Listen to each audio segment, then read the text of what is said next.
चौकी में घुटन महसूस कर रहे हैं, बशमूल शिवसेना भी।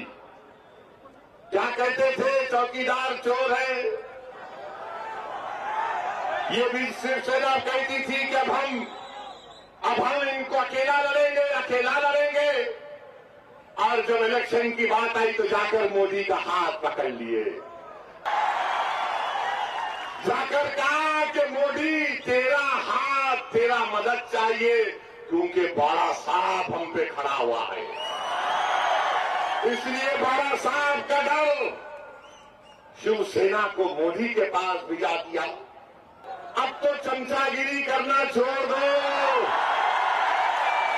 अब तो बताओ कि महाराष्ट्र में बड़ा साहब ने इनकलाब लिख दिया है महाराष्ट्र की सियासत में।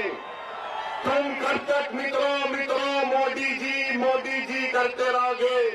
अरे तुम्हारे सामने बड़ा साहब एक मर्द मुजाहिद की तरह मोदी से मुकाबला कर रहा है। हर मीडिया के लोग मेरे पास आकर पूछते हैं, ओवैसी ये मुस्लिम वोट कहां जाएगा? मैं बोला मुझसे क्यों पूछ रहे हो?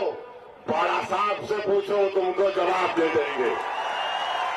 शोलापुर में कांग्रेस बीजेपी टाई हो गई शोलापुर में।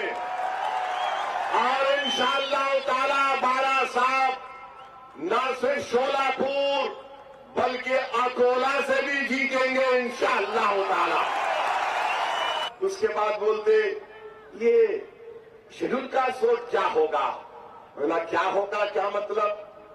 वो बेहतर जानते हैं उनका दोस्त कौन है, उनका दुश्मन कौन है। वो बेहतर जानते हैं कि उनका हमदर्द कौन है।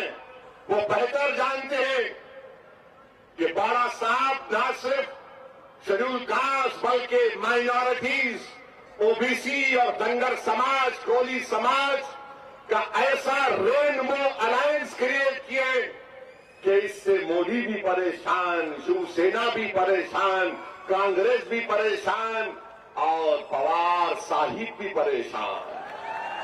आरएसएस को कॉन्स्टिट्यूशन के दायरे में लाना चाहिए। किसने कहा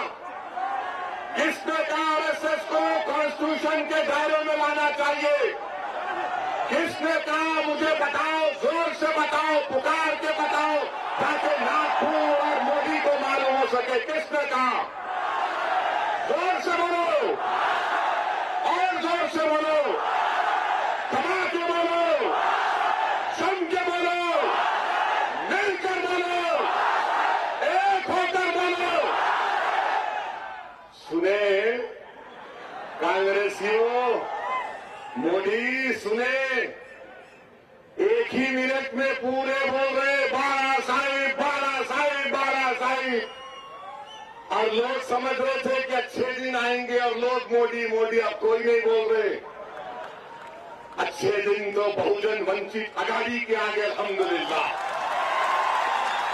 अब यहां से हमारे अच्छे दिन शुरू होंगे इंशाअल्लाह ताला। ये जो हमारा मिलाप है ये सिर्फ असेंबली इलेक्शन तक, पार्लियामेंट इलेक्शन तक नहीं है, बल्कि इंशाअल्लाह ताला जितने भी इलेक्शन महाराष्ट्र में आएंगे मैं बाड़ा साहब के पीछे खड़ा रहूंगा। जिस तरह शिवाजी के साथ सिद्दी इब्राहिम खड़ा था, बाड़ा साहब इसी तरह मैं आपके साथ खड़े रहूंगा इंशाअल्लाह ताला। अगर एक बाबा साहेब अम्बेडकर का खून हिंदुस्तान की पार्लियामेंट में चला जाएगा तो इनको डर है, खौफ है कि अम्बेडकर का जानशीन, बाबा साहिब का जानशीन अगर पार्लियामेंट में खड़ा हो गया तो हिंदुस्तान की पार्लियामेंट के दरो दीवार को भी अम्बेडकर की औलाद की आवाज को सुनना पड़ेगा, मानना पड़ेगा। हमारे यहाँ मुख्तलिफ कंपनियों के इलेक्ट्रॉनिक्स और प्लास्टिक के तमाम सामान और फर्नीचर दस्तियाब है। एक मरतबा तशरीफ लाकर खिदमत का मौका दे। प्रोपराइटर हाफिज मदरुल्लाह बेग, अदर Baig, Albarkat home appliances, furniture and electronics, टायरबोर्ड, दिगलू नाका, नांदेड़।